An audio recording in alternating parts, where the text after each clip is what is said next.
This is War Room Moments, the show that takes you around the world to share interviews with some of the most successful and most relevant people on the planet, hear their stories, and get the most important business lessons they have learned on their road to success, and get exclusive advice on how to implement their success into your life and business. War Room Moments is brought to you by the Strategic Advisor Board. Here's your host, Jason Miller. All right. Well, hey, welcome to the War Room. Today we have another great guest with us today. Bill, welcome to the show, brother. Thanks, Jason. Thanks for having me. Awesome. Well, coming from wonderful sunny California there, and we were talking before the show, and it's going to be a blazing 74 degrees there, and it's like 13 here in Colorado. So I got a little bit of envy going on right now for that. And flashing the picture of the beach right out your window. That's yeah, I'm a little jealous right now. So all right, I had to do that. Yeah, you did, right? Way to rub it in. Thanks, Bill. Well, hey, why don't you, just so the audience knows a little bit who you are, tell the audience a little bit who you are and what your superpower is, brother. Sure. So Bill Colone, and I have a degree in chemical engineering, but I've been doing a full career, over 40 years of medical device development, mostly for vascular surgery and interventional radiology. So I guess the superpower is I'm reasonably successful at hearing what the doctors need and then figuring out how to make it. Man, that's amazing, because that like runs the world right now, right? We've extended life by having the right equipment to do so, compared to the 1800s. Geez, probably even 1900s even. But I'm curious though, if your background growing up, was your family entrepreneurial, or was this something you just jumped in and did on your own? Not at all. My dad had the same job for 38 years, never had his own business, and I never even thought about being an entrepreneur. I didn't know anything about it. It was just that once I started working 8 or 9 years into it, I started getting, I guess, hits from recruiters or from physician relationships I had developed. People were asking me to go do startups. So it was, I think, 11 and a half years after I started my career, I left and co-founded my first company. So it was something I'd never heard of. But after day one, I remember going home that night thinking, I should have done this earlier. I wish I had done this. Just one day of being an entrepreneur was better than 11 and a half years of working for someone else. Yeah, man. Well, there's the first lesson. So I hope people picked up on that. Already a lesson there, right? So well, kind of take us back through your, just your entrepreneurial journey a little bit, kind of in your own words of, how that started for you, and how did that shape where you are today?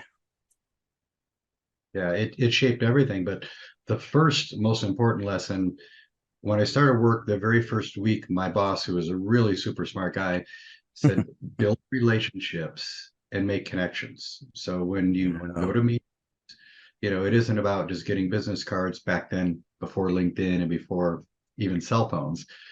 He said, you have to work at developing relationships and building connections. That literally led to everything else. That's why after 7 or 8 years, there was outreach to me. Come and help us do this, consider this startup. But that shaped everything.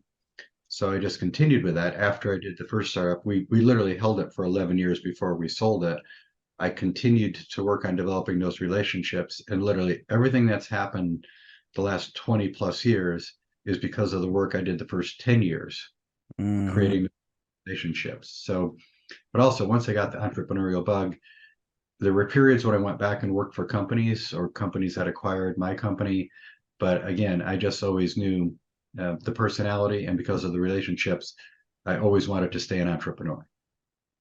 Yeah, I will tell you, we lost a lot of that during, the last probably 3 years, and I think people are now just now finally getting back out into networking and doing those things. But man, we seen a pretty huge hit in that. And I think that affected a lot of the younger generation because they didn't start in that type of mentality. But it's coming back, man. I'm seeing it coming back. People are getting out. They're going to events. They're starting to network again. There's a little bit of that awkwardness, right? Because people have been like, it's like they've been trapped in a box for 3 years. Yeah. Yeah. I went to an event last night here in Orange County called OC Startup Day. Oh, And cool. there were probably 1,000 people there. They did pitches, they had booths. So it wasn't entirely medical devices, but more shaped towards med tech. Hmm. And that, of course, for a few years that was gone because of COVID. But the meetings are coming back. And even though I know quite a few people, I still go to everyone. It's part Yeah, of, duty. And that's the other lesson, you know, 90% of success is just showing up. man, that's the truth right there. No doubt about that. Gosh, I talk to a lot of people too every single day. And it's funny how you mention that dynamic of what you have today was really built 10 years ago, right? That is so true when it comes to relationship based things. And a relationship isn't just a business card and a connection on LinkedIn that you never talk to them again, right? So I don't know about you, but I try to be pretty selective about who I hit the yes button to most of the time. Yeah, Or I get a lot of outreach, and I do try to yeah, think, is it one both ways? Is it someone who can help me, right. and is it someone that I can help? So I do communicate with the connections on LinkedIn, when I have new opportunities, but that's how most of the opportunities come to me. So right now, all the companies I'm working with, whether I'm on the boards or whether I'm advising or whether I'm, part of the team, all have come from people reaching out to me. Yeah. So, and it's because of the upfront work and the networking and, really working hard on developing and nurturing the relationships, not just, hitting yes to a LinkedIn connection and, building your LinkedIn numbers. Yeah, right. Yeah, I've actually found that eh, it's very unhelpful actually when you just have a bunch of garbage connected to you, and that's pretty much on all the social media platforms for sure. But what was the what was the fascination with medical devices? I'm just curious, as just for my own self. I really didn't have one. I was fortunate. I went to college at Arizona State University and Hmm. chemical engineering. When I started, everybody said, oh, you'll get a job in gas and oil. You'll get 10 job Sure. offers. Well, right in the either second or third year of college was the gas crisis, and you're probably too young to remember, but that's when you had to wait in line to get gas, and if your license plate was an even number, you could get gas on even days, and vice versa.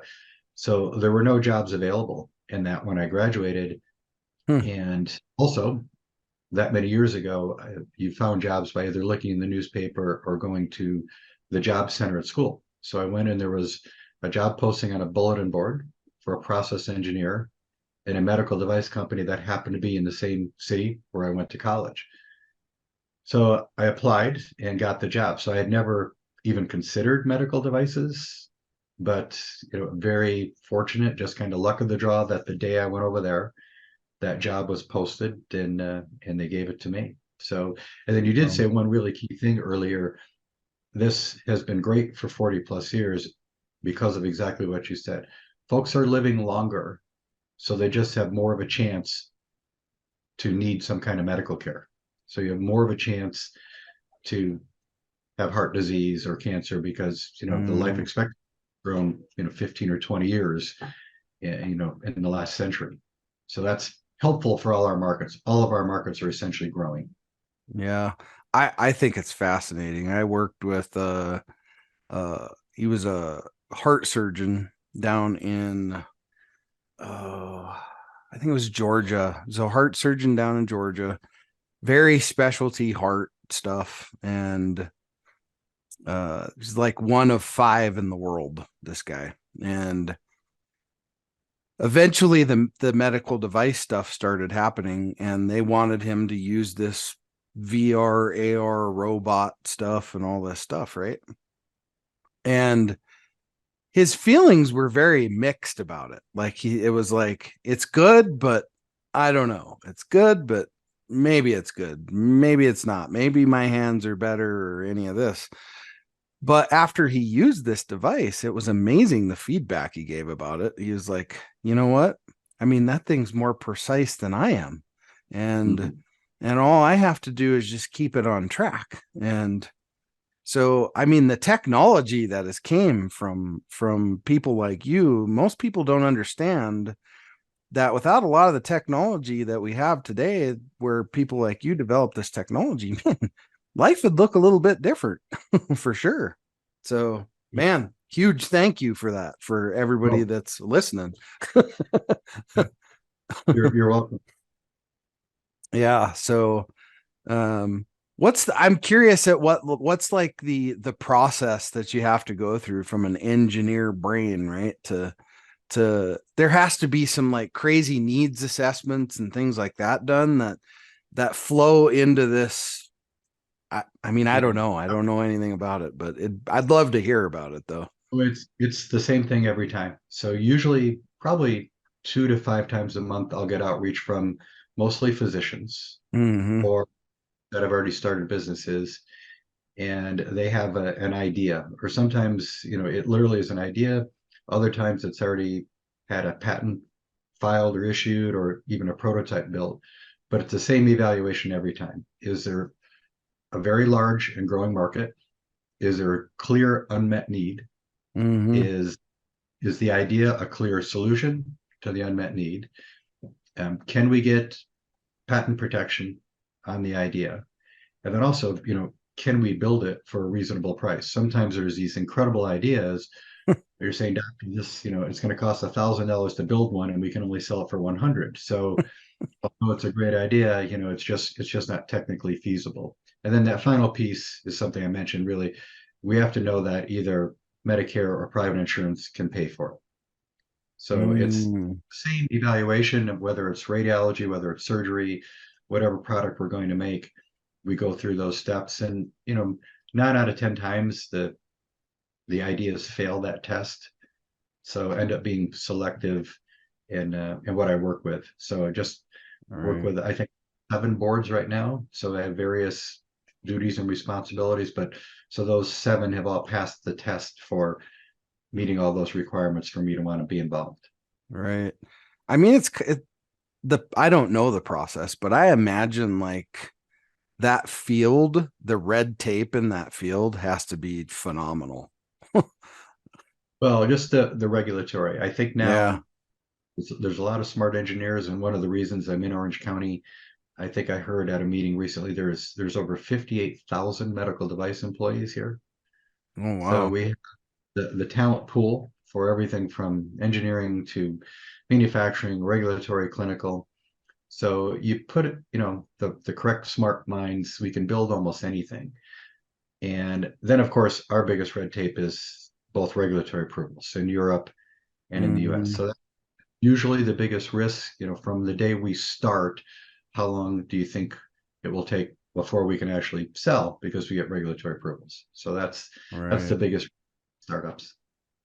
Yeah, I mean, the whole thing's really fascinating to me because I am a widgets guy too. I love like the widgetry of things, and it's funny because I was 16 years old, and you know what they say, great inventions come from solving a problem, right? So Yeah. and so I grew up on a farm, and we flood irrigated the farm, and we would flood irrigate 24 hours a day. So, the old miner's light Really. and the big battery you wear on your side, right? Well, the company of which I will not name, that made those at the time, there was this cheap plastic battery holder that came with it. And I thought, man, and it would rip after the first night. right? It was just so cheap, right? So I went to work and I built this little prototype, this leather prototype in leather class in high school, right? Hmm. And it worked great. And my dad was like, gosh, we should really see if said company would like to buy this, right? So, not coming from a family of wealth or anything by any means, my dad said, well, I saw this commercial for some company called Invention, blah, blah, blah. Right. And he goes, why don't you call them and get the free kit sent to us? Right. So we did all that. And so they come back, well, we need $10,000 to do a patenture. It's this, blah, blah, blah, blah, blah. Right. Well, the fine writing was if you couldn't do that, basically they took over your product. Right. And it couldn't have been any more than a year. Rayovac had those in their light Mm. kits, exact same leather case, the whole 9 yards. So I could have been a millionaire at 16. It just wasn't meant to be. But it just goes to show you, keep your stuff wired tight and make sure you got people around you that are gonna take Yeah, care and watch the I process. try to advise that there's this temptation to right away, when you have a clever idea, to start telling everybody Mm-hmm. or to file patents. And I try to tell, mostly we get the ideas from physicians, try to tell them, don't do that. Check things out first. If you reveal any idea, have folks sign an NDA first. I know it's great in the OR or at cocktail parties or wherever you're at social functions to boast about, the great new idea you have, but you're exposing what you don't need to expose. That doesn't add value. So keep Right. it tight.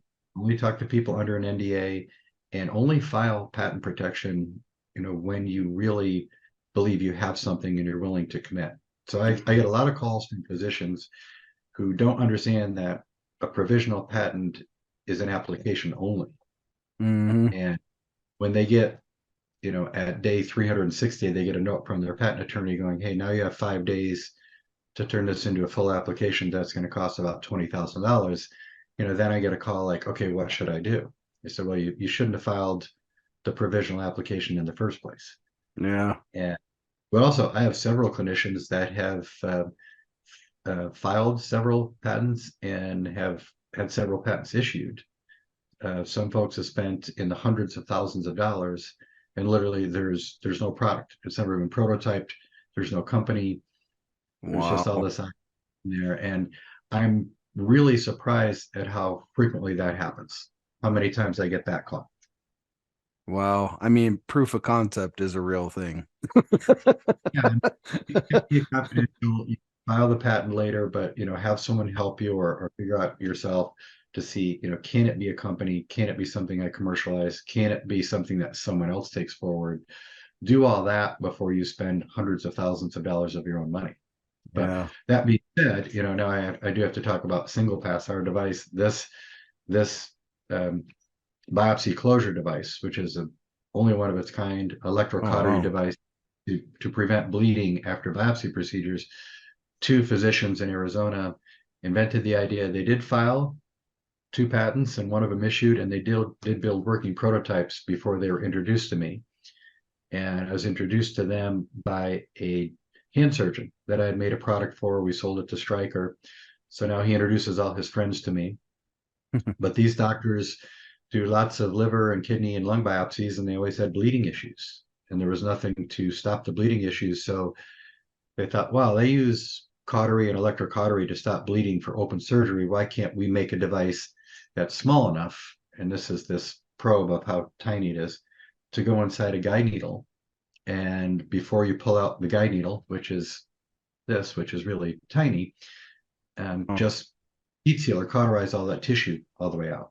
So this is the current company Single Pass, and we're very close to regulatory approval in the US and in Europe. And by January, we will be selling worldwide. And this company is only 32 months old.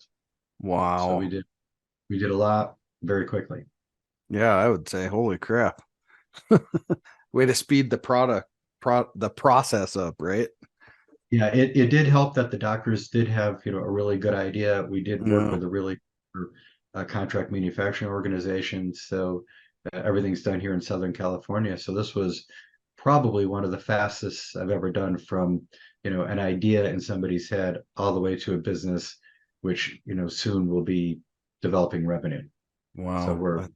we're happy with the way this is going. There's been a lot of press about us lately, and we're No. looking forward to launch early next year. Yeah. Well, hey, this conversation led full circle back to relationships, right? Funny how that Yeah, happens.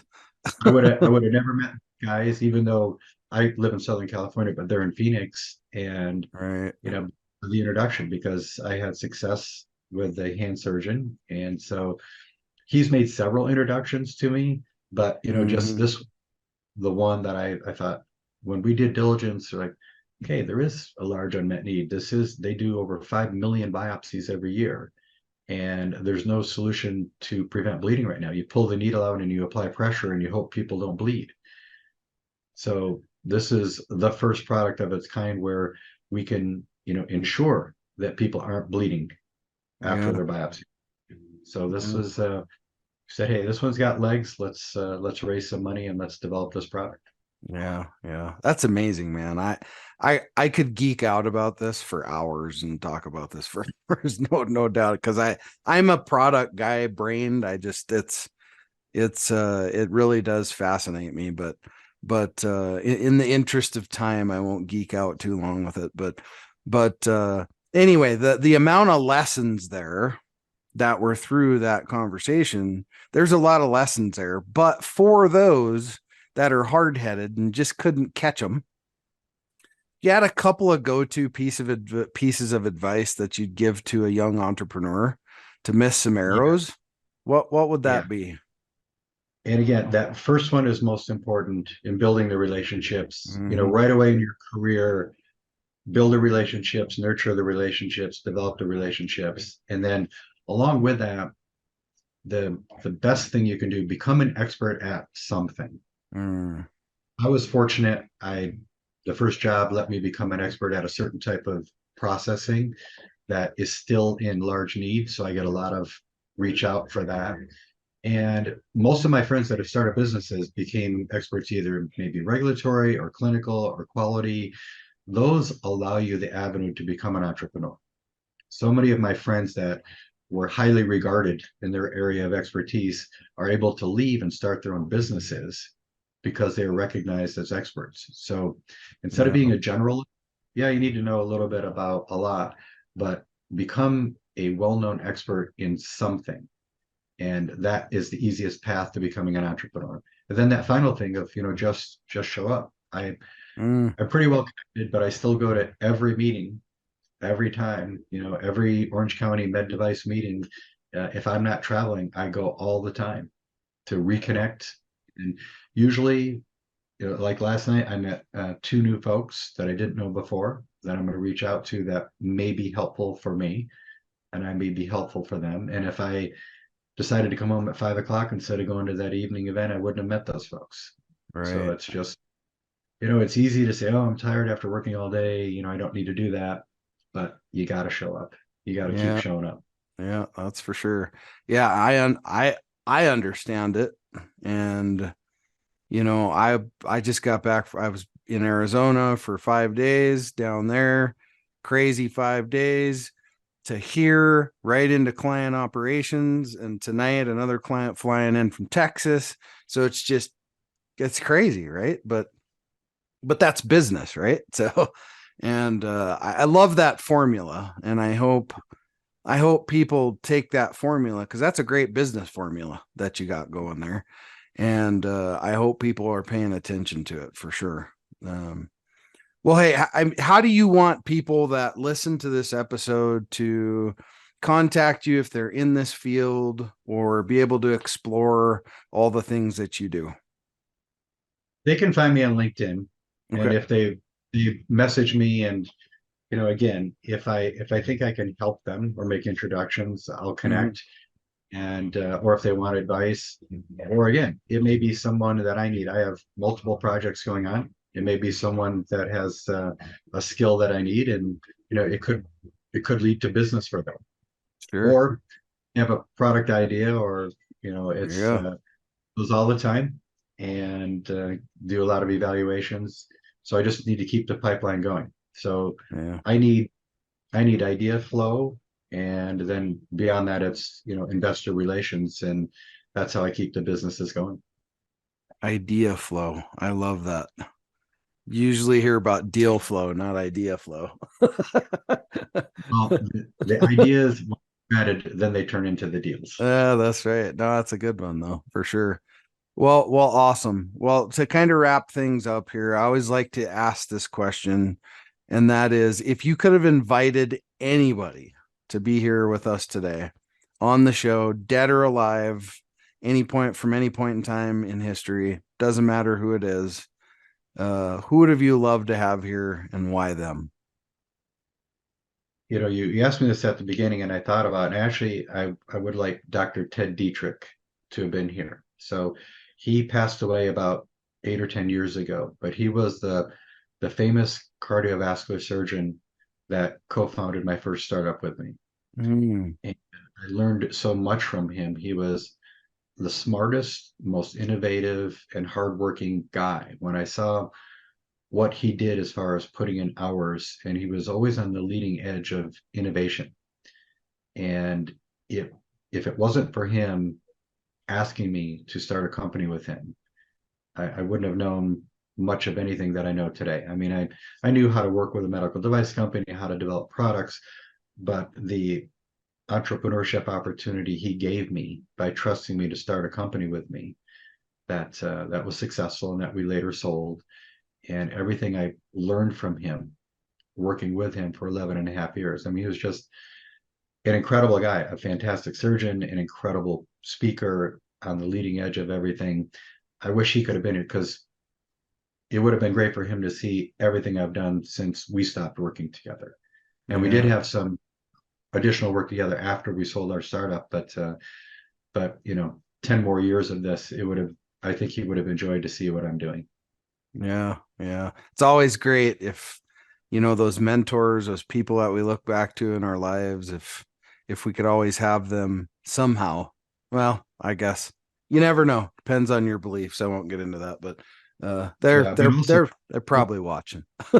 yeah, he was one of the reasons we used to say Rolodex is so big, Mm, because all the introductions I could get into anywhere and meet anyone because of him. So mm. that's how I have the clinical outreach I have. That's how I have the physician network that I have, is solely due to him. Well, maybe a little bit due to me, but if it wasn't for him, I wouldn't be where I am right now.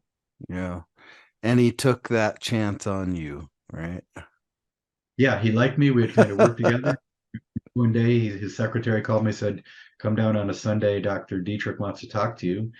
And he put in front of me a you know a LLC formation document where I was a co-founder, and a stock agreement, and said, "Go home and think about this. See if you want to start a company with me." And actually, the next day, I went in and quit my job. I'd worked there 11 and a half years, and Oh, I just thought, wow. if I think about it for 2 weeks, I'll think of reasons not to do this. Hmm. So overnight, the next day, I went in and gave 2 week notice. That's amazing. Fate took you the right direction, brother. Yeah, it sure did. Who knows the things we would have missed over all these years if you wouldn't have been around. Yeah, it is all the companies and all the folks that I've hired and stuff, and what would have happened to all of them if I didn't do what I did. Yeah. Where would they have ended up? But yeah, but it's been a fun ride. We still have some years to go. Yeah. It's kind of like the 6 degrees of Kevin Bacon, right? Yes, in Orange County, it is like, I guarantee somebody, if I don't know them, I'll know someone else who knows them. It's Yeah. pretty to be here. Yeah. That's awesome. Well, hey, brother, what a great conversation. Thank you for being here on the show today. As I always like to say, we all have the same 168 hours a week. Thanks for stopping by for 33 minutes and, really, truly, honestly, dropping some really good gold nuggets for the audience, especially the younger founders that listen to the show. And man, I'm grateful for you, and No, no, because you're out yeah. there changing the world, brother, and that's a pretty big thing to get to do. Well, thank you very much. Trying my best. All right, cheers, my friend. Thanks, Jason. Thanks for listening to War Room Moments with your host, Jason Miller. Please leave your feedback and visit strategicadvisorboard.com to get the latest and greatest business advisement on the planet. Follow us on social media for updates, and we'll see you on the next episode.